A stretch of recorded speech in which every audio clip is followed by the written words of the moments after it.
Hello students, welcome to three steps academy. आज हम शुरू करने वाले हैं वेक्टर्स। वेक्टर हमारे लिए बहुत ही इंपॉर्टेंट टॉपिक है और हमारी सीरीज चल रही है जेईई नीट सीबीएसई फाउंडेशन। आज हम स्टडी करने वाले हैं introduction of physical quantities, scalar physical quantity and vector physical quantity. Scalar और वेक्टर का इंट्रोडक्शन करेंगे, रिप्रेजेंटेशन ऑफ वेक्टर करेंगे कि वेक्टर को रिप्रेजेंट कैसे किया जाता है, उसमें फिर एंगल बिटवीन टू वेक्टर्स को आज रिप्रेजेंट करेंगे कि दो अगर वेक्टर है उनके बीच में एंगल कैसे आप फाइंड आउट कर सकते हो। और आज हम स्टडी करेंगे डिफरेंट टाइप्स ऑफ वेक्टर और कुछ वेक्टर्स से रिलेटेड जो डेफिनेशन है उनके बारे में स्टडी करेंगे कि उनकी equality, inequality, parallel vector, anti parallel vector, को इनिशियल, ये सब वेक्टर क्या होता है वो हम आज के लेक्चर में स्टडी करेंगे। वेक्टर हमारे लिए इतना इंपॉर्टेंट क्यों है, तो उसके लिए आप ये समझ के चलो जो आने वाले जो टॉपिक्स है, आने वाले जो चैप्टर्स है वो कंप्लीटली वेक्टर्स पे डिपेंड करेंगे। अब आने वाले चैप्टर्स में जो फिजिकल क्वांटिटीज होगी उन वो क्वांटिटीज का एडिशन, उनका सब्ट्रैक्शन, उनको जो मल्टीप्लाई करोगे आप वो वेक्टर अलजेब्रा के अकॉर्डिंग चलेगा। जैसे आपने अभी तक अलजेब्रा पढ़ी, आप डायरेक्ट सम कर दो, 2 + 2 क्या होता है 4 होता है, 3 + 3 क्या होता है 6 होता है, 2 + 5 क्या होता है 7 होता है। आप डायरेक्ट आपने ऐड कर दिया वहां पे, तो वो क्या एक जनरल या जो नॉर्मल या जो आप ऑर्डिनरी अलजेब्रा बोल सकते हो आप उसको, जो हम इतनी ऑर्डिनरी अलजेब्रा है उसके अकॉर्डिंग हम उनको ऐड करते थे अभी तक हमने जितनी क्वांटिटीज देखी है उनको, ठीक है। लेकिन अब आज के बाद हम स्टडी करेंगे वेक्टर क्वांटिटीज और आएगी हमारे साथ। जैसे हमने इतनी क्वांटिटी स्टडी करी है, जो आज तक हमने स्टडी किया वो सारा एक स्केलर क्वांटिटी की तरह काम होता था, एक सामान्य सा जो जनरल सा एडिशन होता था वो एडिशन हम करते थे। लेकिन अब आने वाली जो क्वांटिटीज है उनमें बहुत सारी क्वांटिटीज ऐसी होगी जो वेक्टर एडिशन के जो कुछ लॉस दिए हुए हैं, एक नई एक अलजेब्रा है यहाँ पर आपके लिए नई होगी, तो उस अलजेब्रा के अकॉर्डिंग, वेक्टर अलजेब्रा के अकॉर्डिंग उनको ट्रीट किया जाएगा, उनको ऐड किया जाएगा, उनको सब्ट्रैक्ट किया जाएगा, उनको मल्टीप्लाई किया जाएगा, ना कि अपने जो ऑर्डिनरी अलजेब्रा है उसके अकॉर्डिंग किया जाएगा। अब आप यहां पर ये देखो, वेक्टर हम अब स्टडी क्यों करें, क्योंकि इसका आपको बहुत थोड़ा सा या बहुत बेसिक नॉलेज तो आपको 9th क्लास में दे दिया होगा। 9th क्लास में आपने ये स्टडी किया होगा कि what are vectors, like displacement, velocity, force, इनके बारे में आपको बताया होगा थोड़ा बहुत, ठीक है। स्केलर्स के बारे में भी आपको वहां पे बताया होगा, स्केलर क्या होता है, वेक्टर क्या होते हैं।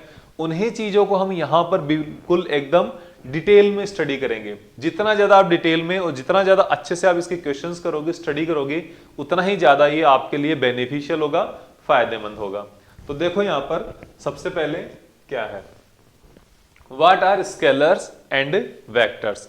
तो यहां पर एक ये इंट्रोडक्शन पार्ट है सबसे पहले, कि इसके इंट्रोडक्शन में क्या आएगा, स्केलर और वेक्टर आप इस तरीके से डिफाइन कैसे करते हो। तो डिफाइन करने के लिए देखो, जो हमारे पास स्केलर और वेक्टर है उनकी हम बात करते हैं। सबसे पहले हम बात करते हैं फिजिकल क्वांटिटीज की। क्या? Physical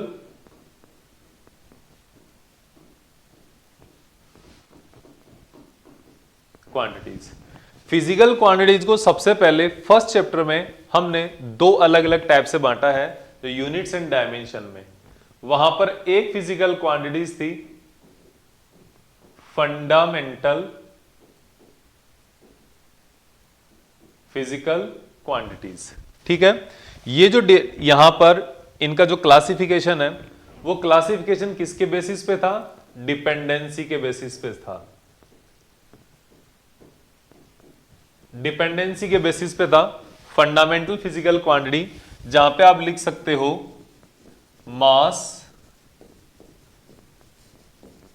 length, time, temperature, electric current, amount of substance, luminous intensity,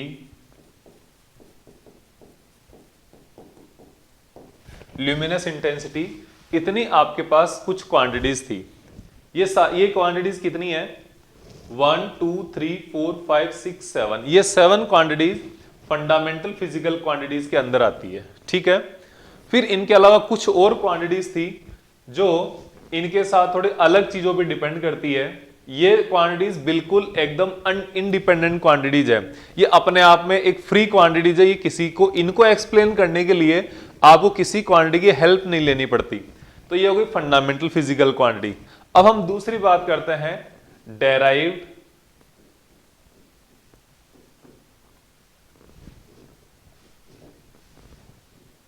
derived physical quantity. अब डेराइव्ड फिजिकल क्वांटिटी में क्या आ जाता है, जैसे आपने देखा होगा वेलोसिटी या speed, okay, pressure, acceleration, area, force, work, power, energy, momentum, ये सारी क्या थी यहां पर डेराइव्ड फिजिकल क्वांटिटी थी। आपको पता है इन क्वांटिटीज को एक्सप्लेन करने के लिए हमें इन फंडामेंटल फिजिकल क्वांटिटीज की हेल्प लेनी पड़ती है। इनको अगर रिप्रेजेंट करना है तो कहीं ना कहीं इनको हम काम में लेना पड़ेगा, इनके द्वारा इनको एक्सप्लेन किया जा सकता है। ये क्वांटिटी इनके ऊपर डिपेंड करती है। तो दीज आर डिपेंडेंट क्वांटिटी और दीज आर इंडिपेंडेंट क्वांटिटी। इतना डिपेंडेंसी के अकॉर्डिंग ये क्या हो गया, इनका क्लासिफिकेशन हो गया। इनके बीच में दो और क्वांटिटी आती है जिनको आप बोलते हो सप्लीमेंट्री फिजिकल क्वांटिटी, ठीक है। उनको ना आप फंडामेंटल में रखते ना आप डेराइव्ड में रखते हैं। तो वो क्वांटिटी आ जाती है, एक तो एंगल, एक हो जाता है सॉलिड एंगल। देखो अगर ये आप जानते हो, नहीं अगर जानते हो तो आप ये वाला लेक्चर जरूर देखें, पूरा चैप्टर वहां पे दिया हुआ है इसी लेक्चर के साथ। और अगर आप यहाँ पे चैनल पे फर्स्ट टाइम आए हो तो वीडियो को लाइक करें, शेयर करें और सब्सक्राइब करें चैनल को, ठीक है, जिससे आप लगातार आप यहाँ पर नोटिफिकेशन आपको मिलते जाएं, ठीक है। तो अब हम यहाँ पर देखते हैं आपके सामने कि डिपेंडेंसी के अकॉर्डिंग आपने क्वांटिटीज को टू कैटेगरीज में मेनली डिवाइड किया है। ये जो कैटेगरी है ये इतनी अलग से कोई कैटेगरी नहीं है, ये फंडामेंटल का ही एक पार्ट है, आप ये मान के चलो, ठीक है। क्योंकि इनको भी कहीं ना कहीं रिप्रेजेंट इनकी डिपेंडेंसी के साथ करते हैं, लेकिन इनको डिपेंडेंट माना नहीं जाता है। लेकिन ये जो क्वांटिटी है फंडामेंटल फिजिकल क्वांटिटी और डेराइव्ड फिजिकल क्वांटिटी, ये एक दो अलग अलग प्रकार का इनका क्लासिफिकेशन हो गया on the basis of their dependency, कि ये क्वांटिटी डिपेंड कर रही है या नहीं कर रही है, इसके बेसिस पे। अब इसके बाद हमारा जो नेक्स्ट जो क्लासिफिकेशन आता है फिजिकल क्वांटिटीज के लिए, जो हमारा जो फिजिकल क्वांटिटीज है इनका जो नेक्स्ट क्लासिफिकेशन है वो आता है उनकी एक तो डायरेक्शनल प्रॉपर्टी के कारण, डायरेक्शनल, और एक इनका एडिशनल प्रॉपर्टी या इनका एडिशन के कारण, या इनके लिए जो क्लासिफिकेशन है उस क्लासिफिकेशन में हम scalar quantity and vector quantity, दो अलग अलग क्वांटिटी डिवाइड करते हैं या क्लासिफाई करते हैं। सबसे पहले आप यहां पर देखो कि स्केलर क्वांटिटी क्या होती है। क्या हम पहले बात करेंगे स्केलर फिजिकल क्वांटिटी की, सिंपल सी आप ये मान के चलो हम स्केलर की बात करेंगे।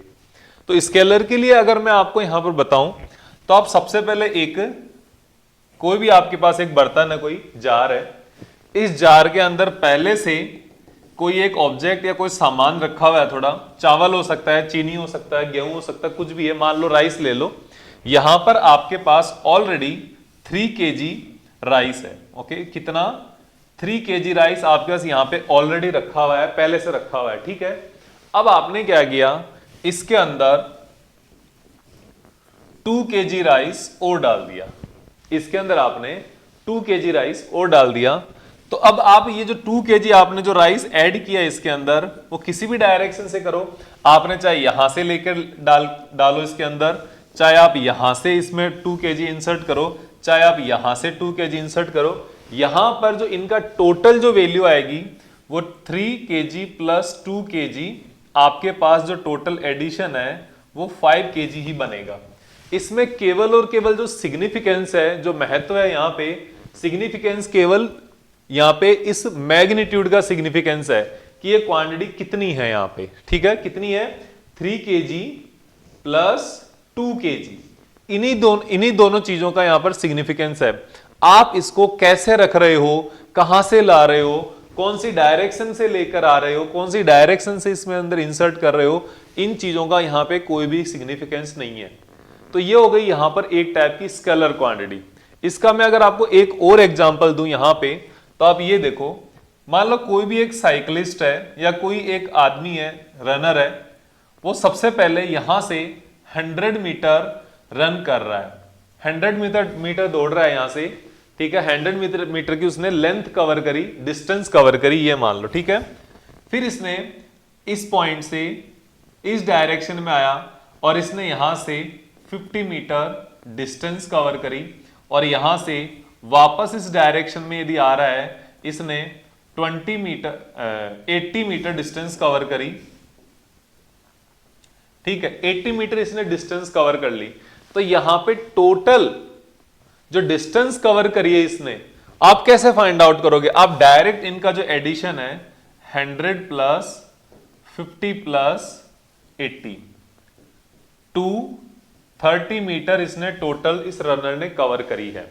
इसमें इस चीज का कोई सिग्निफिकेंस नहीं है कि यहां से ये इस डायरेक्शन से जा रहा है, फिर इस डायरेक्शन में आ रहा है, फिर इस डायरेक्शन में आ रहा है, कोई भी सिग्निफिकेंस नहीं है। इसने टोटल डिस्टेंस जो कवर की है वो कितनी की है? 230 मीटर्स इसने डिस्टेंस कवर करी है।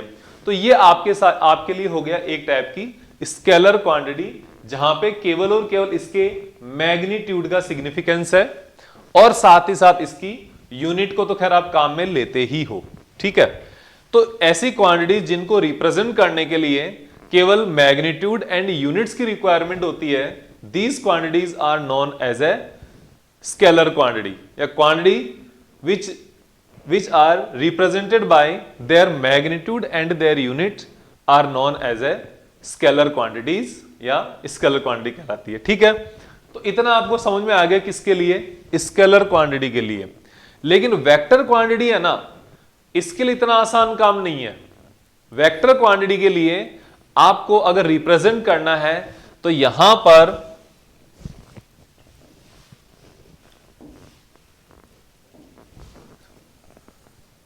जो आप वेक्टर क्वांटिटी को रिप्रेजेंट कर रहे हो, तो इस वेक्टर क्वांटिटी को रिप्रेजेंट करने के लिए देखो सबसे इंपॉर्टेंट चीज क्या होती है? हम बात कर रहे हैं अब वेक्टर फिजिकल क्वांटिटी, ठीक है।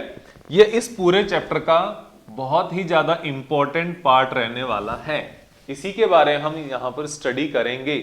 तो यहां पर वेक्टर क्वांटिटी को रिप्रेजेंट करने के लिए आपके पास एक क्या होना चाहिए?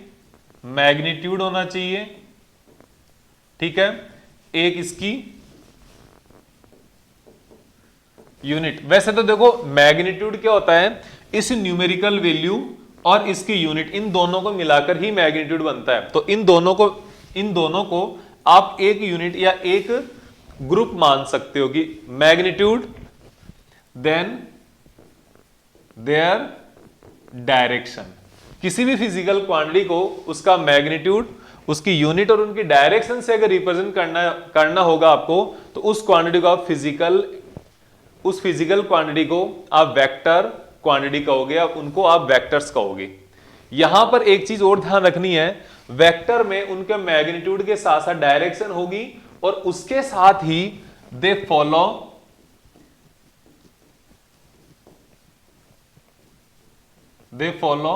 वेक्टर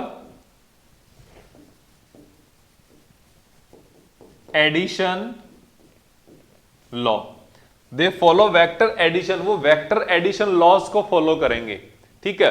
और यहां पर मैं आपको सीधा एक अगर वर्ड में बताऊं कि वेक्टर क्वांटिटी क्या होती है, तो आपके समझने के लिए यह होना चाहिए, जिन क्वांटिटीज की डायरेक्शन चेंज करने से उस क्वांटिटी उसके कारण उसका रिजल्ट भी अगर चेंज हो जाता है, वो वेक्टर क्वांटिटी होती है। अभी तक आपने सिर्फ इतना सुना है, इतना बताया है आपको लोगों ने कि मैग्नीट्यूड, डायरेक्शन और वेक्टर एडिशन, ठीक है। ये एक लिखने के लिए बहुत अच्छी डेफिनेशन है, समझने के लिए ओरिजिनल डेफिनेशन लिखी हुई अच्छी अच्छी बुक्स में यही डेफिनेशन लिखी हुई है। लेकिन मैं आपको एक वर्ड बता रहा हूं, एक शब्द, ये एक वर्ड ये याद रख लो, जिन क्वांटिटीज की डायरेक्शन का सिग्निफिकेंस होता है किसका, डायरेक्शन का सिग्निफिकेंस होता है, उन क्वांटिटीज को आप क्या बोलोगे, वेक्टर क्वांटिटीज बोलोगे। ठीक है, जिन क्वांटिटीज की डायरेक्शन चेंज होने का, डायरेक्शन का सिग्निफिकेंस होगा, उसको आप क्या बोलोगे, वेक्टर क्वांटिटी बोलोगे। अब इसके अंदर सारी चीजें आ गई, रिप्रेजेंट करने के लिए डायरेक्शन चाहिए, ठीक है बिल्कुल चाहिए, उसका सिग्निफिकेंस होना चाहिए। सिग्निफिकेंस कैसे, अगर उनको आप ऐड करोगे तो डायरेक्शन चेंज होते ही उनका एडिशन अलग हो जाएगा। ठीक है, तो सिग्निफिकेंस हुआ कि नहीं हुआ, तो जिन क्वांटिटीज की डायरेक्शंस का सिग्निफिकेंस होता है, उनको चेंज होने के साथ उसका रिजल्ट चेंज हो जाता है, उनको आप क्या बोलोगे, वेक्टर क्वांटिटीज बोलोगे। ठीक है, अब वेक्टर क्वांटिटी का याद करने के लिए डेफिनेशन सिंपल सी है, मैंने भी वही लिखी है, लेकिन आपको बताने के लिए, समझने के लिए सिर्फ इतना है, जिन फिजिकल क्वांटिटीज का डायरेक्शन का सिग्निफिकेंस होगा, उससे आप क्या बोलोगे, वेक्टर क्वांटिटी बोलोगे। ठीक है, इतना आप ध्यान में रखो। अब देखो वेक्टर क्वांटिटी का डेफिनेशन यह है, physical quantity which can be described by its magnitude and unit and added by ordinary algebraic sum. Ordinary algebraic sum जिसे 100, अभी मैंने बताया था ना यहाँ पे, ये देखो 100 प्लस 50 प्लस 80 कितना, 230, 150 80 230 हो गया। इस तरीके से आपको समझ में आना है, ये ऑर्डिनरी सम है। 3 kg plus 2 kg equals to 5 kg, ये ऑर्डिनरी सम है। ये जिस क्वांटिटी को फॉलो कर रहा है, ये एडिशन जो फॉलो कर रहा है, वो क्या होगी, फिजिकल क्वांटिटी, स्केलर क्वांटिटी होगी।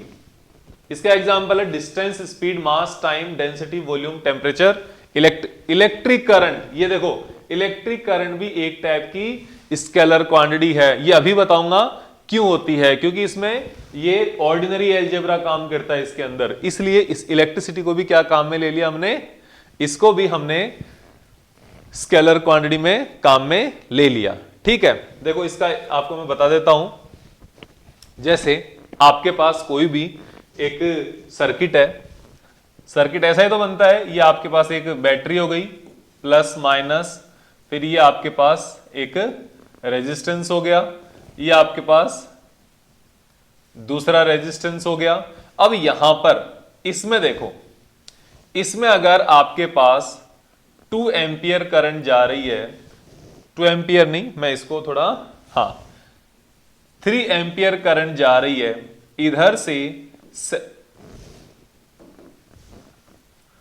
4 एम्पियर करंट आ रही है, तो इधर से कितनी करंट जाएगी, यहां से इस बीच वाली ब्रांच से कितनी करंट होगी आप खुद से बता सकते हो। ठीक है, समझ में आया कि नहीं आया, ये होगी 7 एम्पियर। ठीक है, माना ये ऐसे आ रही है 4 एम्पियर, ये ऐसे आ रही है 3 एम्पियर, तो इसमें कितनी जाएगी 7 एम्पियर। यहां पर इन दोनों की डायरेक्शन क्या है, इससे कोई लेना देना नहीं है, बस दोनों इनकमिंग करंट्स है और ये ऐड हो रही है। ठीक है, फिर मैं आपके सामने बता रहा हूं, अगर ये करंट ऐसे आए 4 एम्पियर 3 एम्पियर, इन दोनों के बीच में एंगल आ जाए 90 डिग्री, ठीक है, तो भी यहां पर करंट कितनी आएगी, ये आएगी 7 एम्पियर। इस करंट में डायरेक्शन चेंज होने का, इन दोनों के बीच के एंगल चेंज होने का, यहां पर ये 180 डिग्री एंगल है, यहां पे मैं 90 एज्यूम करके चल रहा हूं, तो इन दोनों के रिजल्ट में कोई भी चेंज नहीं आएगा, दोनों ही केस में 7 एम्पियर आपका आंसर आने वाला है। ठीक है, तो यहां पर ये क्या हो गया, एक स्केलर एल्जेब्रा या ऑर्डिनरी एल्जेब्रा हो गया। इसको समझने के लिए आप ये काम करते हो। ठीक है, स्केलर क्वांटिटी। ठीक है, अब आप इसके बाद देखो, इसके बाद क्या है, वेक्टर,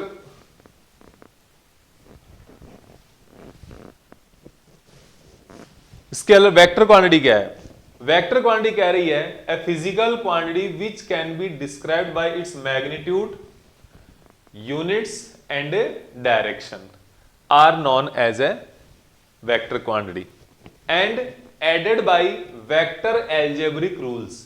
जो वेक्टर एल्जेब्रिक रूल्स है उनसे ये ऐड होगी, वेक्टर एडिशन के लॉस को फॉलो करेगी। आप यहां पे एक और लाइन लिख लो, follow vector addition laws, follow vector addition laws are known as a vector quantity. अब वेक्टर एडिशन लॉज क्या होते हैं उसकी हम यहां पे आगे जस्ट अभी बात करेंगे कि इनमें डिफरेंस क्या है। देखो अब इसका एग्जांपल क्या है, displacement, velocity, acceleration, force, momentum. ये आपके कुछ एग्जाम्पल जो आपने ऑलरेडी 9th क्लास में स्टडी किए होंगे, 10th क्लास में स्टडी किए होंगे, इसलिए मैंने ये एग्जाम्पल दिए हैं। इनके अलावा बहुत एग्जाम्पल है, लेकिन वो एग्जाम्पल जब मैं आपको वो टॉपिक आएगा तब बताऊंगा कि वो क्वांटिटी स्केलर है या वो क्वांटिटी वेक्टर है, वहां पे आपको और भी अच्छे से समझ में आएगा। ठीक है, फिर इसके बाद देखो जो आपके पास वेक्टर एल्जेब्रिक सम या वेक्टर वाली जो चीज है वो कैसे होगी, वो यहां पे आप ध्यान से देखना। ठीक है, तो देखो यहां पर हमारे पास क्या है, वेक्टर। अब देखो एक कोई भी जैसे हम एक फोर्स की बात करें, ठीक है, यहां पर एक ये ऑब्जेक्ट है, ठीक है, इस ऑब्जेक्ट पर 2 न्यूटन फोर्स इधर से लग रहा है, इस डायरेक्शन से लग रहा है, एक बंदा 2 न्यूटन फोर्स लगा रहा है। फिर सेम यहीं पर दूसरा बंदा और आया और वो फिर से इसके ऊपर 2 न्यूटन फोर्स लगा रहा है। यहां पे टोटल फोर्स कितना आएगा, आप में से हर कोई बता पाएगा कि यहां पर ये टोटल फोर्स आएगा 2 + 2 = 4 न्यूटन। जो न्यूटन है वो अपनी जगह आ गया, ठीक है। लेकिन अब आपके पास ये आया कि ये जो आपके पास ये ब्लॉक है इसके ऊपर 2 न्यूटन फोर्स लग रहा है और 2 न्यूटन फोर्स लग रहा है। कितने ऑब्जेक्ट है, एक ऑब्जेक्ट है, कितने फोर्स लग रहे हैं, यहां पे 2 फोर्स लग रहे हैं, दोनों सेम है। यहां पे कितने फोर्स लग रहे हैं, 2 फोर्स लग रहे हैं। एक ऑब्जेक्ट, दोनों फोर्स उसी ऑब्जेक्ट पे तो लग रहे हैं, लेकिन अब दोनों की डायरेक्शन क्या हो गई, चेंज हो गई। तो चेंज होने से अब यहां पे जो टोटल फोर्स है वो 0 न्यूटन होगा। अगर मैं इसको थोड़ा और चेंज कर दूं, तो यहां पर एक ऑब्जेक्ट पर 2 न्यूटन फोर्स इधर से एग्जर्ट हो रहा है और 2 न्यूटन फोर्स ऊपर की तरफ लगाया जा रहा है। चाहे ये फोर्स चाहे नीचे से लगा दो चाहे यहां से लगा दो, एक ही बात है, ठीक है। तो इस ऑब्जेक्ट पे टोटल नेट फोर्स कितना होगा, तो आपको जानकर हैरानी होगी, इसके ऊपर जो नेट फोर्स होगा वो होगा 2 न्यूटन होगा। अब इसका कैसे आएगा वो हम बाद में देखेंगे, देखो कैसे आएगा वो तो हम जब आएगा तब देखेंगे। लेकिन ये जो फोर्स है, देखो यहां पे इन दोनों की डायरेक्शन अलग है, यहां पे इन दोनों में अलग डायरेक्शन है, यहां पे दोनों में अलग, यहां पे दोनों सेम है, यहां पे दोनों ऑपोजिट है, यहां पे दोनों 90 डिग्री पर है। तो तीनों में एंगल चेंज होने पर, डायरेक्शन चेंज होने पर क्या है, रिजल्ट अलग अलग है। इसलिए इन क्वांटिटीज को क्या कहा जाता है, वेक्टर क्वांटिटी कहा जाएगा। वेक्टर क्वांटिटी का यही मतलब होता है कि उनकी डायरेक्शन चेंज कर दोगे तो रिजल्ट अलग आ जाएगा। क्या डायरेक्शन चेंज कर दिया, रिजल्ट अलग आ गया। तो these are known as a vector quantity, जो मैंने इस डायरेक्शन में दी है। और यही वेक्टर अलजेब्रा डिफरेंट होता है। ये जो वेक्टर अलजेब्रा ये अलग है। ये जो है आपके पास ऑर्डिनरी अलजेब्रा है, यहां पे आप डायरेक्ट 4 + 3 7, 4 + 3 7, 4 + 3 7, ओके। अगर आपने इस वाले डायग्राम को अगर ऐसे भी बना दिया, इस वाले डायग्राम को अगर आपने ऐसे भी बना दिया कि भाई एक ये है 3 एम्पियर आ रहा है, एक ये है 4 एम्पियर आ रहा है और ये वाले डायरेक्शन में वापस जा रही है करंट, तो इसका भी आंसर कितना आएगा, 7 एम्पियर आएगा, चाहे इसका एंगल यही क्यों ना हो जाए, ठीक है। ये स्केलर क्वांटिटी है, इधर वाली वेक्टर क्वांटिटी है। इसमें आई होप आपको अंतर समझ में आया होगा, इसका डिफरेंस आपको समझ में आया होगा। अब हम आगे की बात देखते हैं। आगे की क्या बात है, आगे इसके क्या है, रिप्रेजेंटेशन, कि किसी भी वेक्टर को रिप्रेजेंट कैसे किया जाता है। हमने वेक्टर तो देख लिया कि वेक्टर होता क्या है, vectors are those quantity which can be described by its magnitude, unit and direction and they follow vector addition law while adding. जब आप उनको ऐड करोगे तो वेक्टर एडिशन के लॉज को फॉलो करेंगे। इन क्वांटिटीज को आप वेक्टर क्वांटिटी कहते हो, ठीक है। अब आगे देखते हैं आगे क्या है, representation of vector. Representation of vector कैसे आया ये देखो, यहां पर ये एक पूरा कंप्लीट वेक्टर है, ठीक है, एक पूरी मैंने एरो बना रखा है, ये जो एरो है यही एक वेक्टर है। इस किसी भी वेक्टर को यहां पर आप एरो से शो कर सकते हो, किसी भी वेक्टर को आप एरो से शो करते हो, ये मान के चलो, ये समझ के चलो, ठीक है। अब इस एरो में कुछ चीजें हैं, कुछ पॉइंट्स है, वो मैं आपको यहां पे बताने वाला हूं। सबसे पहले है इसका स्टार्टिंग पॉइंट, ठीक है, क्या है ये,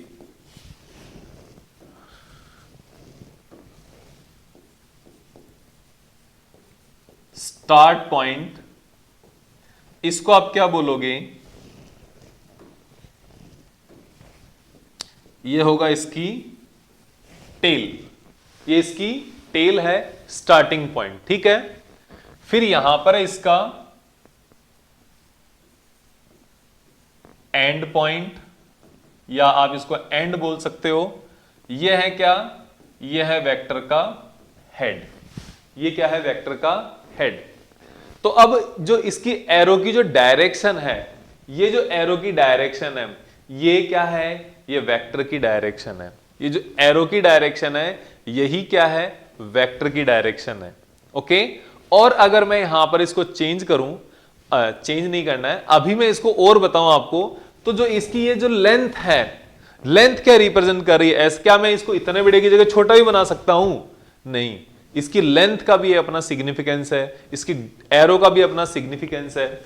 जो आप ये मानोगे लेंथ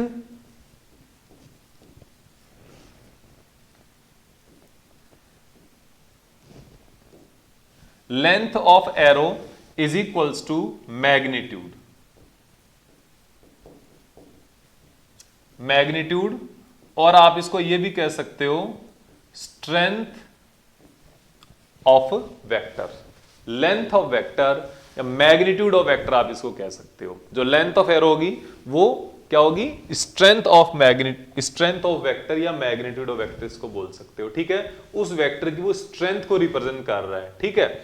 अगर इसका आप इस तरीके से मतलब निकालो, अगर मैं यहां पे 2 न्यूटन अगर लिखना है तो मैं 2 न्यूटन इतना बड़ा एरो बनाऊंगा, तो मुझे अगर 10 न्यूटन लिखना है तो 10 न्यूटन के लिए मैं एरो को भी बड़ा बनाऊंगा। यहां पर एरो को भी मुझे बड़ा बनाना होगा, क्योंकि मैं 2 न्यूटन अगर इस एरो से बना रहा हूं तो 10 न्यूटन सेम एरो से नहीं बना सकता मैं, ठीक है। एक साथ जब बनाना हो तब की बात कर रहा हूं, छोटे फोर्स को छोटे एरो से, बड़े फोर्स को बड़े एरो से रिप्रेजेंट करना वेक्टर एडिशन, वेक्टर का सही रिप्रेजेंटेशन होता है।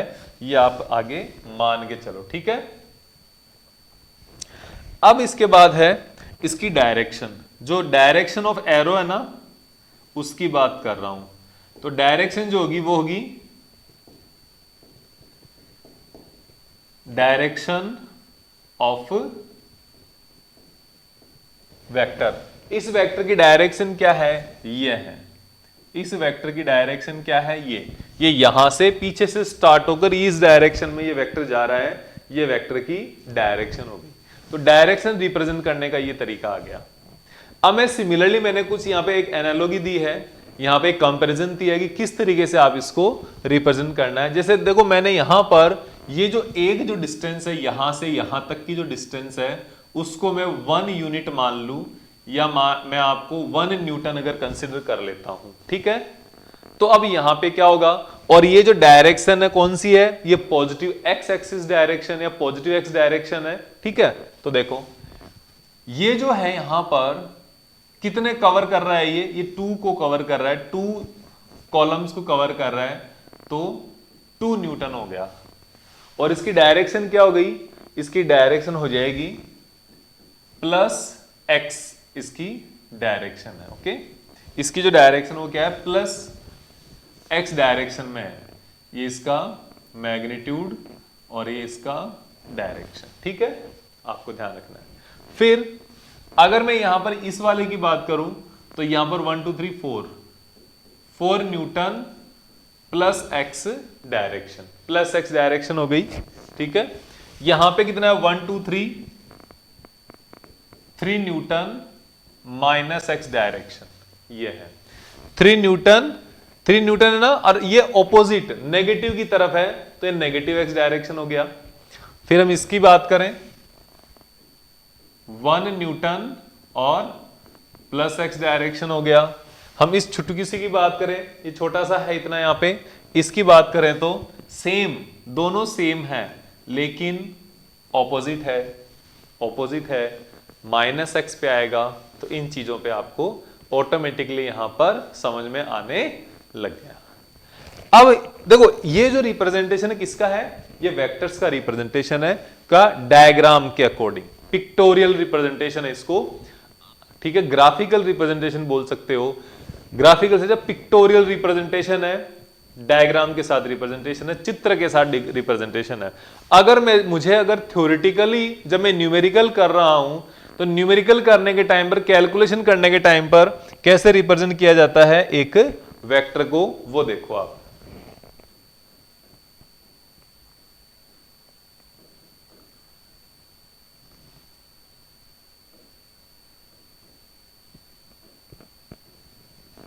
देख लेना, अगर स्पेलिंग आगे पीछे हो तो भी देख लेना, ठीक है। थ्योरेटिकली कैसे रिप्रेजेंट करते हैं, थ्योरेटिकली रिप्रेजेंट करने के लिए यहां पर आपको यह देखना होगा कि वेक्टर को, जैसे मान लो मैं लिख रहा हूं वेक्टर ए, तो मुझे ये रिप्रेजेंट करना होगा वेक्टर ए इस तरीके से।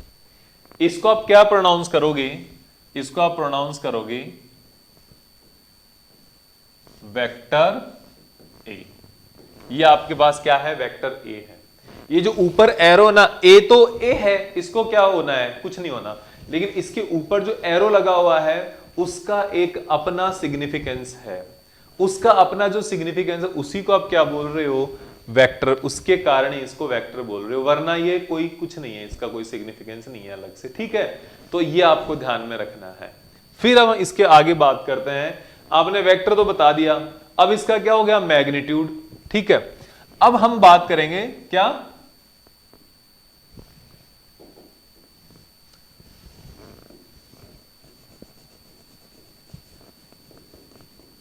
मैग्नीट्यूड ऑफ वेक्टर ए। मैं ऐसे भी लिख सकता हूं और इसको ऐसे भी लिखा जा सकता है। देखो ये केवल लिखने का जो तरीका, आप अगर फर्स्ट टाइम अगर आप इसको नहीं आता तब की बात है। मैग्नीट्यूड ऑफ वेक्टर ए, ये दोनों चीजें क्या है, ये दोनों चीजें सेम है, ये दोनों एक ही चीजों को लिखा जा रहा है, ठीक है। ये क्या होगी, ये होगी ये वेक्टर और इसका मोड, इसका क्या मोड लगा दिया आपने, मैग्नीट्यूड।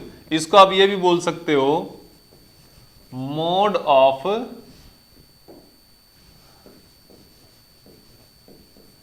वेक्टर ए भी बोला जा सकता है, ठीक है। जो मैग्नीट्यूड ऑफ वेक्टर ए है उसको मोड ऑफ वेक्टर ए भी बोला जा सकता है। और एक चीज मैं आपको यहां पे और बता देता हूं, क्या कि ये आपको बता देता हूं कि आप इसको जब इस तरीके से लिख रहे हो, इसके बराबर सिर्फ ये भी लिख सकते हो, ठीक है, इसके इक्वल में। क्योंकि जब आप इसको स्टडी करोगे, आप बहुत सारी बुक्स में देखोगे, इसका मैग्नीट्यूड को देखोगे, तो आपको ये लिखा हुआ नहीं मिलेगा, आपको ये लिखा हुआ नहीं मिलेगा, आपको यह सिंपल ए लिखा हुआ मिलेगा, ठीक है। अब मैं एक बात बता देता हूं कि आपकी एनसीईआरटी की क्या कहानी है। एनसीईआरटी में जब आप मोशन इन प्लेन वाला चैप्टर स्टडी करोगे, वहां से वेक्टर बताया हुआ है, तो उस वेक्टर को कैसे रिप्रेजेंट किया हुआ है, वहां पर वेक्टर को बोल्ड लेटर से रिप्रेजेंट किया हुआ है। वहां पे अगर कोई सिंबल है वो बोल्ड दिया हुआ है, A B P Q S R, तो वहां पे ऊपर एरो नहीं दिया हुआ रहेगा, वहां पे उस लेटर को बोल्ड लेटर्स में दिया हुआ रहेगा, ठीक है। उस लेटर को वो बोल्ड में लिखा हुआ रहेगा। अगर बोल्ड में लिखा हुआ है तो आप समझोगे वेक्टर ए। अगर उसको सिंपल ए लिखा हुआ है तो आप समझोगे मैग्नीट्यूड ऑफ वेक्टर ए। क्या, मैग्नीट्यूड ऑफ वेक्टर ए, ये आपको ध्यान में रखना है, ठीक है। अब आपने कहा कि वेक्टर को रिप्रेजेंट करने के लिए दो चीजें चाहिए, पहला मैग्नीट्यूड, दूसरा डायरेक्शन। पहला मैग्नीट्यूड, दूसरा डायरेक्शन। रिपीट वंस मोर, पहला मैग्नीट्यूड, दूसरा डायरेक्शन, ये दो चीज चाहिए आपको। तो मैग्नीट्यूड को तो आपने रिप्रेजेंट कर दिया मोड ए से, लेकिन इसकी डायरेक्शन को कैसे रिप्रेजेंट करोगे? तो डायरेक्शन की अगर मैं बात करूं,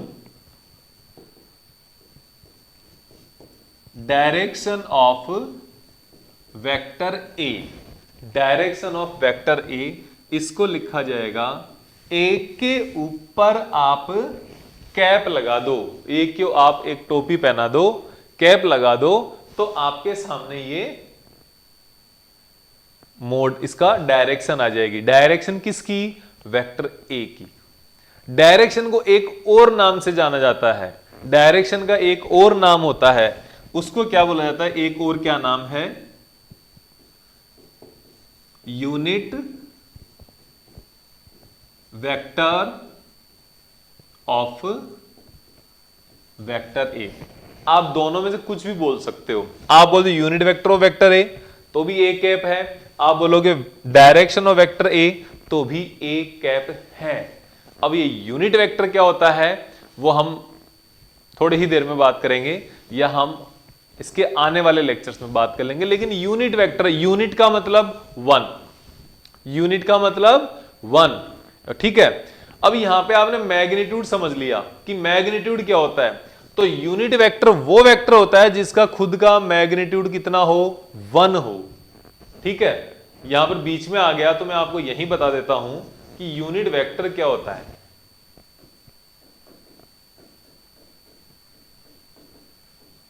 यूनिट वेक्टर, वेक्टर having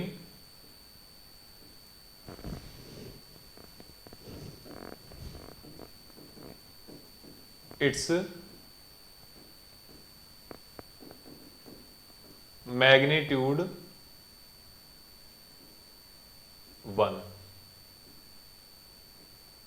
उसका मैग्नीट्यूड कितना होगा?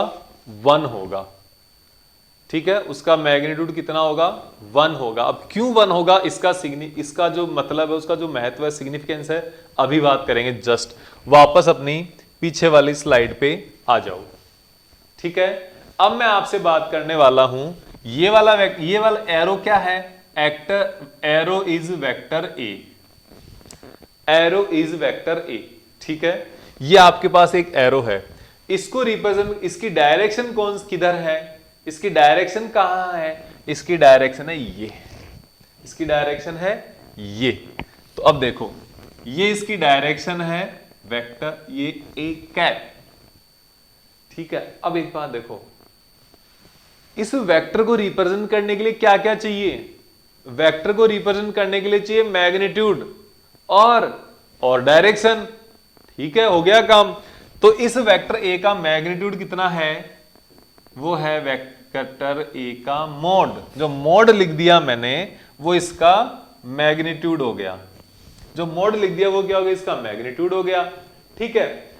मैग्नीट्यूड के साथ में क्या चाहिए? डायरेक्शन चाहिए। तो आपने इस डायरेक्शन को यहां पे मल्टीप्लाई कर दिया, ठीक है। Mode of vector A into direction of vector A, magnitude of vector A into direction of vector ए, दोनों मिलकर क्या बन जाते हैं?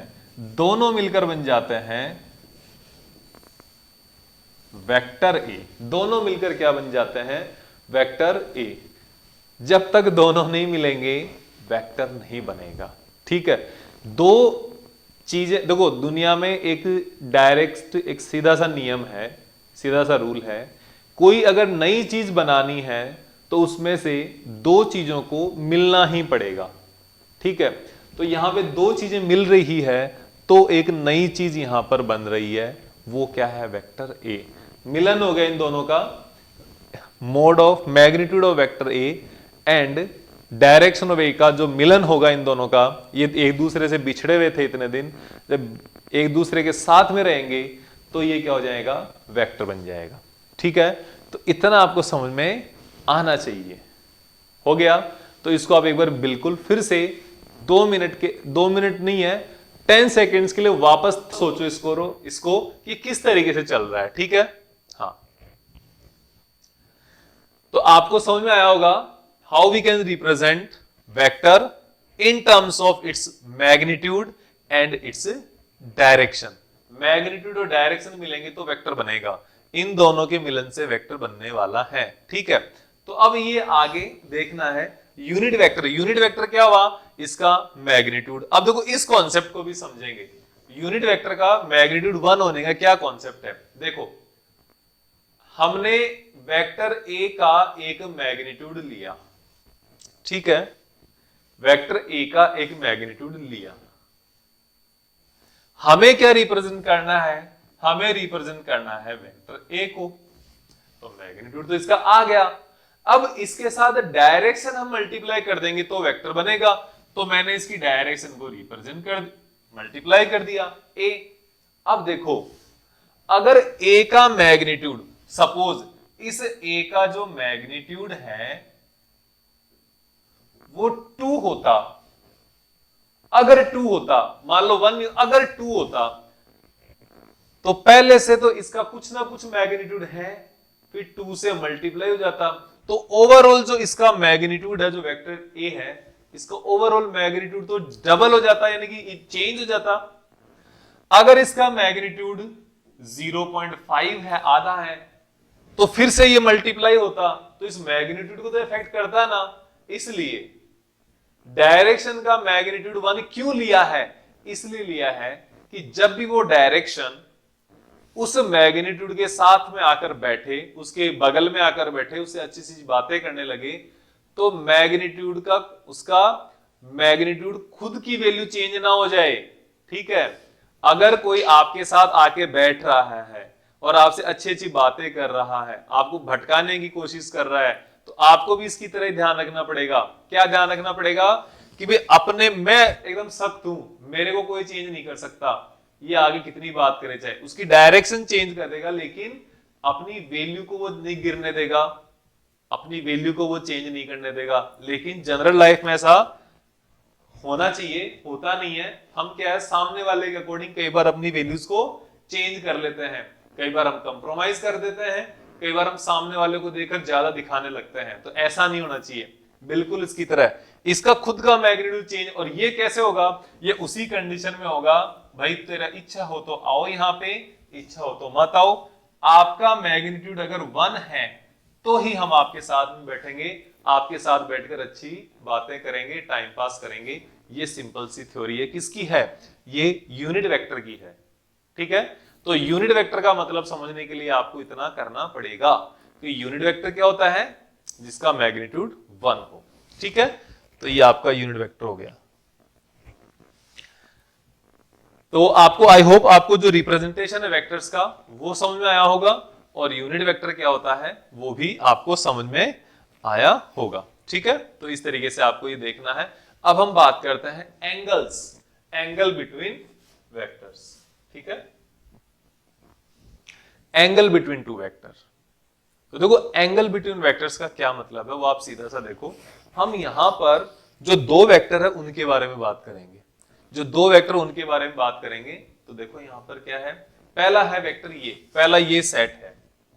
ठीक है, इन दोनों के बीच में डायरेक्ट, सीधी सी बात है, ये वाला एंगल है, डायरेक्ट है, कोई दिक्कत नहीं इसके अंदर। ठीक है, इसको आप बोलोगे एंगल थीटा।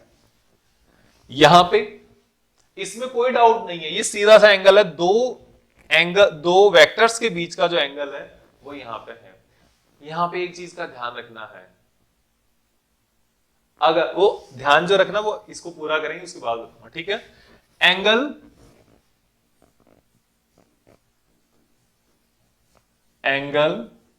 बिटवीन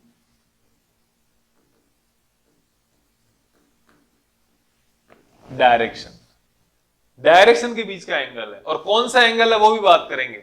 अभी देखो ये वेक्टर किधर जा रहा है, इसकी डायरेक्शन है ये वेक्टर किधर जा रहा है, इसकी डायरेक्शन है ये, तो इनके बीच का ये वाला जो एंगल है ना, ये जो इन दोनों बीच वाला जो एंगल है यही काउंट करेंगे हम। ठीक है, अब यहां पे देखो इसकी डायरेक्शन क्या है, इसकी डायरेक्शन है ये, किसकी, इस वाले की, ग्रीन वाले की। ठीक है, फर्स्ट वेक्टर की। इसकी डायरेक्शन क्या, इसकी डायरेक्शन है ये, तो इसमें भी वेक्टर कौन, इसमें भी एंगल कौन सा हो गया, क्या इसमें ये वाला एंगल है, नहीं, ये वाला एंगल नहीं होगा इसका। ठीक है, ये वाला एंगल नहीं होगा क्योंकि इसकी डायरेक्शन नहीं, तो ये है, इसकी डायरेक्शन है ये वाली डायरेक्शन है, तो ये वाली डायरेक्शन है और ये वाला इसका सेकंड वाले की डायरेक्शन, तो इन दोनों के बीच में ये वाला जो एंगल है यही तो एंगल काउंट होगा, ये वाला एंगल काउंट होगा, तो ये वाला एंगल इसका आ गया अल्फा। ठीक है ना, समझ में आ रहा है कुछ? ये वाला एंगल नहीं है बल्कि ये वाला है। अब एक चीज और है, क्या इसकी जो डायरेक्शन ये है, इसमें केवल ये अंदर वाला एंगल भी बन रहा है, इसमें ये वाला एंगल भी तो बन रहा है, ये नहीं लेना है क्योंकि यहां पर एक और क्लॉज में लिख देता हूं,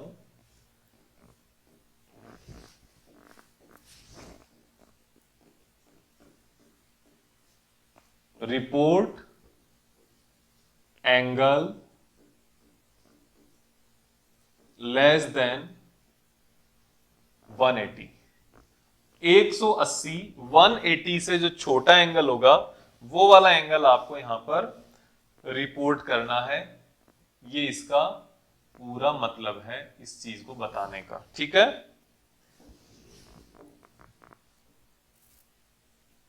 ये वाला एंगल नहीं होगा, ये वाला अल्फा होगा। ठीक है, 180 से जो छोटा वाला एंगल है वो कंसीडर करना है और दूसरा उन दोनों की डायरेक्शंस के बीच का एंगल लेना है। ठीक है, अब एक चीज समझ में आई होगी आपको, यहां पर क्या है, इस सेकंड वाले वेक्टर का तो क्या है, यहां पे टेल है, इसकी तो क्या है, टेल है, और फर्स्ट वाले वेक्टर का यहां पे क्या है, हेड है।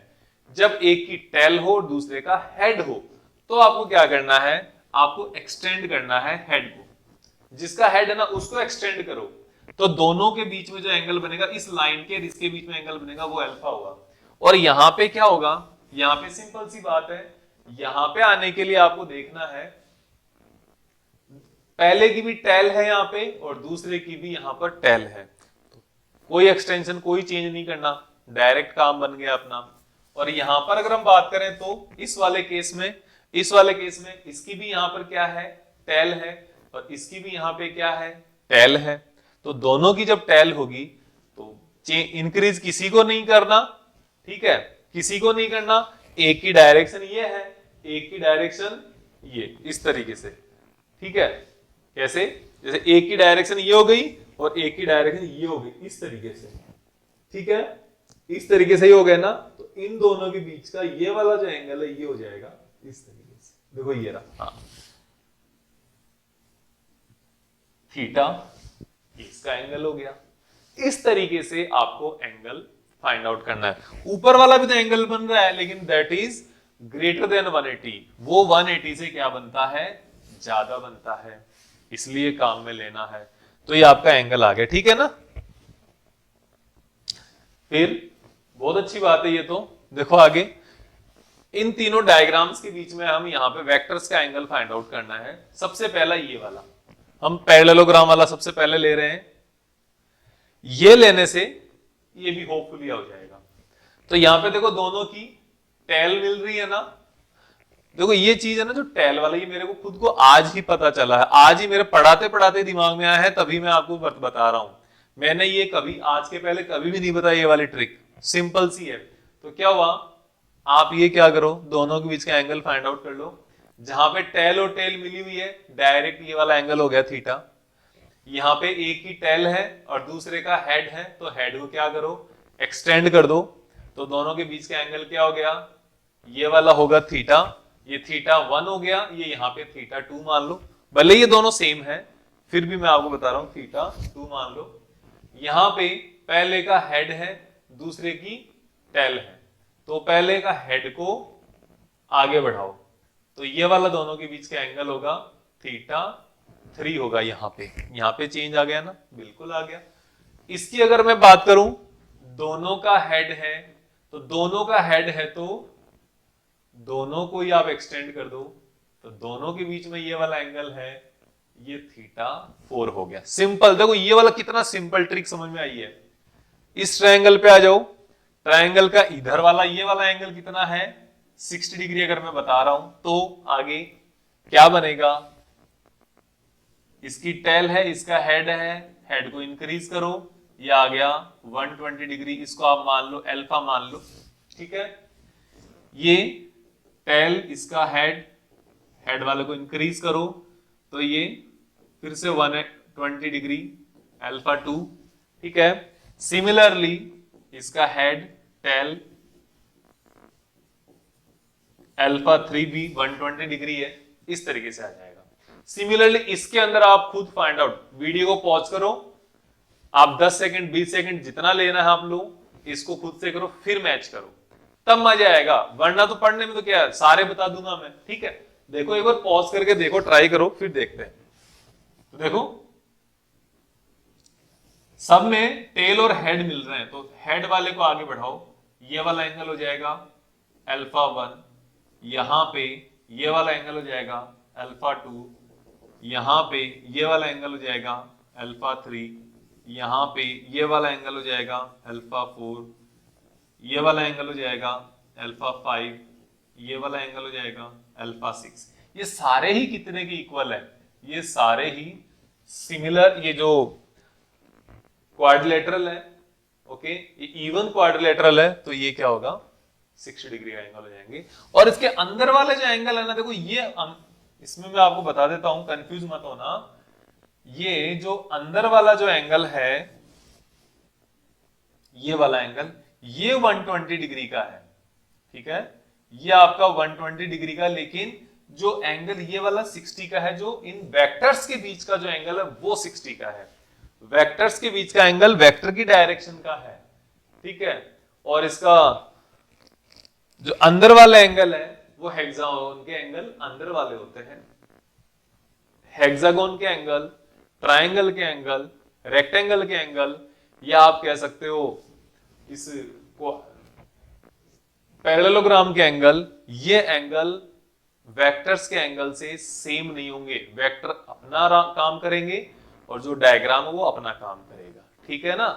तो वेक्टर वाले आने से थोड़ा सा चेंज हो जाता है, इसलिए ये थोड़ी सी क्रिटिकल पड़ती है, समस्या आती है, ठीक है। इसके बाद देखें टाइप्स ऑफ वेक्टर, ये कुछ डेफिनेशंस है जो मैं आपको यहाँ पे बताने वाला हूं। टाइप्स ऑफ वेक्टर में ये डेफिनेशन में आता है एक्चुअल में, ठीक है। टाइप्स ऑफ वेक्टर में तो कुछ और पार्ट भी आएगा, वो मैं आपको कोशिश करूंगा इसमें पढ़ा दूं, या फिर नेक्स्ट वीडियो में तो हम करेंगे ही, नेक्स्ट लेक्चर में करेंगे। इक्वल वेक्टर, तो इक्वल वेक्टर की क्या कंडीशन है, पहला मैग्नीट्यूड, दूसरा डायरेक्शन। मैग्नीट्यूड भी क्या होनी चाहिए, सेम होना चाहिए, और डायरेक्शन भी क्या होनी चाहिए, सेम होनी चाहिए, तब वो वेक्टर इक्वल वेक्टर होगा, ठीक है। जैसे मैं यहां पे आपके सामने ये दो वेक्टर बना रहा हूं, 3 न्यूटन फोर्स है, ये भी 3 न्यूटन फोर्स है, तब ये दोनों वेक्टर सेम है, ये क्या है, इक्वल वेक्टर है। अगर मैंने ये वेक्टर का मैग्नीट्यूड तो मैं 3 न्यूटन सेम बना दिया, लेकिन मैंने डायरेक्शन चेंज कर दी, तो these are not equal vectors, okay, not equal vector. अगर मैंने डायरेक्शन सेम बना दी लेकिन मैग्नीट्यूड अलग अलग बना दिया, these are not equal vector. समझ में आ गया, बस इतना ही है। Vectors having same magnitude and same direction are known as a equal vector, okay. Negative और ऑपोजिट वेक्टर, तो इसमें जो मैग्नीट्यूड होगा, जो डायरेक्शन होगा, उनकी क्या प्रॉपर्टी है, मैग्नीट्यूड होगा सेम और डायरेक्शन क्या होगी, ऑपोजिट। देखो ये 3 न्यूटन है और ये भी 3 न्यूटन है, दोनों सेम मैग्नीट्यूड है लेकिन डायरेक्शन ऑपोजिट है, तो नेगेटिव वेक्टर होगा, या ऑपोजिट वेक्टर भी आप इसको बोल सकते हो, ठीक है। अब इसके अलावा जो कोई भी कॉम्बिनेशन होना है वो नेगेटिव वेक्टर में नहीं आएगा, ठीक है। जैसे मैं आपको बताऊं, ये 3 न्यूटन, ये 1 न्यूटन, ये नहीं होंगे, ये नेगेटिव वेक्टर नहीं है। फिर है पैरेलल वेक्टर, तो जो ये वाले पैरेलल वेक्टर का मतलब जिनकी डायरेक्शन सेम है, मैग्नीट्यूड डायरेक्शन, तो मे और मे नॉट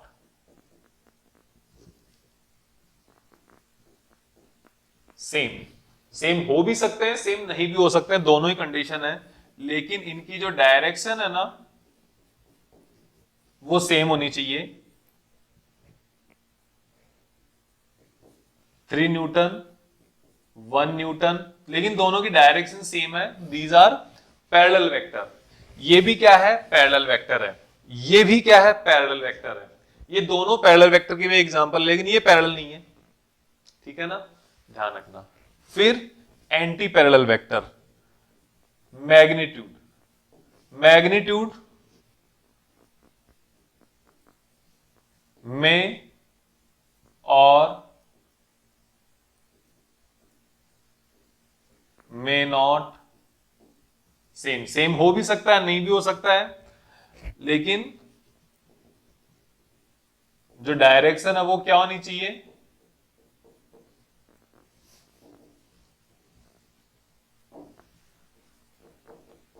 ऑपोजिट होनी चाहिए, ऑपोजिट होनी ही चाहिए। मैग्नीट्यूड सेम हो ना हो कोई फर्क नहीं पड़ता, डायरेक्शन ऑपोजिट होनी ही चाहिए। तो मान लो ये 3 न्यूटन है, ये 1 न्यूटन है, तो ये क्या हो गया, एंटी पैरेलल वेक्टर, एक दूसरे का ऑपोजिट डायरेक्शन है, ठीक है, इसलिए एक इस डायरेक्शन में है, एक इस डायरेक्शन में, तो इस तरीके से। तो ये एंटी पैरेलल है लेकिन ऑपोजिट नहीं है, एंटी पैरेलल, ये एंटी पैरेलल लेकिन नेगेटिव वेक्टर नहीं है, ये एंटी पैरेलल भी है और नेगेटिव भी है, और ये एंटी पैरेलल का मैंने आपको बता दिया, ठीक है। सिंपल को इनिशियल वेक्टर, को इनिशियल वेक्टर, ओके, तो initiating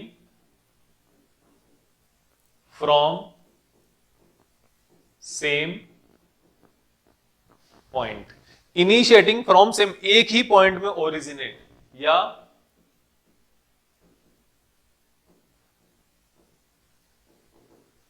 originating from same point, same point से ओरिजिनेट हो रहे हो।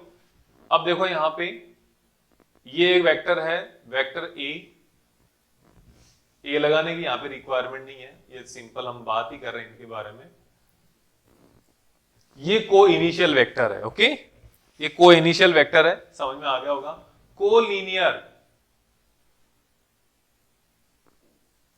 लाई इन वन लाइन, एक लाइन के अंदर अगर जो एग्जिस्ट कर रहे हो, लाई कर रहे हो, उनको आप को इनिशियल कह सकते हो, ठीक है। तो ये कैसे आएगा, ये आएगा, देखो ये वेक्टर हो गई, ये को इनिशियल वेक्टर है, ये जो दोनों वेक्टर है ये भी को इनिशियल वेक्टर है, ये भी को इनिशियल, सॉरी नॉट को इनिशियल, को लीनियर वेक्टर है। ये तीनों ही जो ग्रुप बनाया मैंने आपको, ये को लीनियर वेक्टर बनाए हैं, ठीक है। फिर है को प्लेनर वेक्टर। अब देखो मेरे पास बोर्ड में कितनी डायमेंशंस है, 2 डायमेंशनल है ये, तो इस बोर्ड के ऊपर मैं जितने भी वेक्टर बनाऊंगा वो सारे को प्लेनर होंगे, ओके। जैसे ये जो दोनों वेक्टर है ये दोनों कोप्लेनर वेक्टर है, मैंने अगर ऐसा वेक्टर कोई बना दिया वो भी कोप्लेनर होगा, बोर्ड पे बनाने वाले सारे वेक्टर ही क्या है, कोप्लेनर है।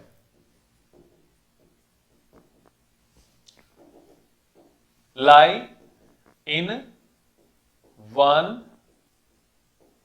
प्लेन, लेकिन मैंने एक वेक्टर ऐसा बना दिया जो इस मेरे जो पेन है अभी इसकी डायरेक्शन में हो रहा हो, ठीक है, इससे बाहर की तरफ निकल रहा हो, चाहे थोड़ा निकल रहा हो चाहे एग्जैक्ट 90 डिग्री पे आ रहा हो, okay.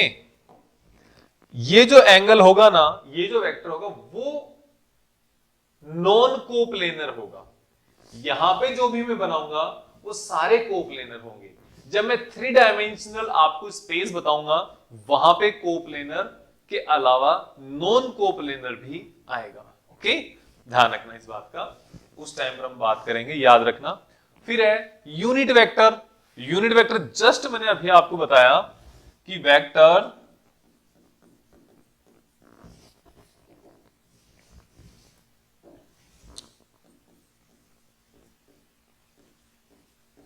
Having its magnitude equals to 1, magnitude equals to 1 या मैग्नीट्यूड 1, जिसका मैग्नीट्यूड 1 होता है ना वो यूनिट वेक्टर होता है, और इट इज ओनली या इट रिप्रेजेंट्स, पूरा लिखते हैं देखो, इट रिप्रेजेंट्स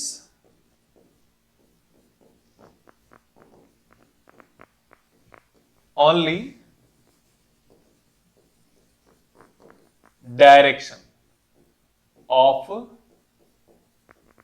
वेक्टर, जिसका ये यूनिट वेक्टर है ये उसी की डायरेक्शन को रिप्रेजेंट करता है। ठीक है, जैसे मैंने आपको बताया था vector A is equals to magnitude of vector A into direction of vector A, मतलब वेक्टर ए कैप या ए कैप। तो मैं यूनिट वेक्टर के लिए क्या लिखूंगा, मैं लिखूंगा vector A upon magnitude of vector A. Vector A को, एक यूनिट वेक्टर ए को रिप्रेजेंट करने के लिए वेक्टर के अंदर जो वेक्टर है ना उसका उसी के मैग्नीट्यूड से डिवाइड कर दो तो यूनिट वेक्टर आ जाएगा, डायरेक्शन आ जाएगी। इसका देखो सीधा सा बहुत बड़ा एग्जांपल मेरे सामने आ रहा है या मेरे नजर में आ रहा है। देखो मैं यहां पर आपको बता रहा हूं 5 मीटर इन 5 मीटर अलोंग नॉर्थ डायरेक्शन, ये है ना। अब इसके अंदर इसमें मैं डिवाइड कर देता हूं 5 मीटर का, मैंने लिखा 5 मीटर इन नॉर्थ डायरेक्शन, तो मैग्नीट्यूड भी है डायरेक्शन भी है, तो वेक्टर हुआ कि नहीं हुआ। लेकिन मैंने क्या किया, मैग्नीट्यूड से डिवाइड कर दिया इसको, खलास। क्या 5 मीटर से 5 मीटर कैंसिल आउट, बचा क्या, नॉर्थ बच गया, जो कि केवल डायरेक्शन है, जो कि केवल डायरेक्शन है। सिंपल सा है, इतना सिंपल कुछ नहीं होता। ठीक है, तो इस तरीके से यूनिट वेक्टर आपको समझना है। ठीक है, फिर हम बात करते हैं नल और जीरो वेक्टर। देखो ये बहुत इंटरेस्टिंग है, इसका जो पार्ट है ना वो मैं बहुत ही शानदार मानता हूं, बहुत ही अच्छा मानता हूं। कैसे मानता हूं वो अभी देखोगे आप। नल वेक्टर का या वेक्टर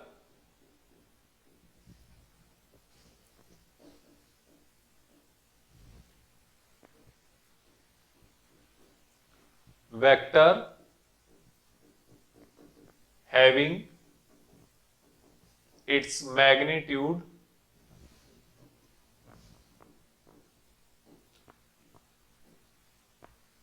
जीरो, जिसका मैग्नीट्यूड जीरो होता है ना उसको नल वेक्टर बोलते हैं या जीरो वेक्टर बोला जाता है।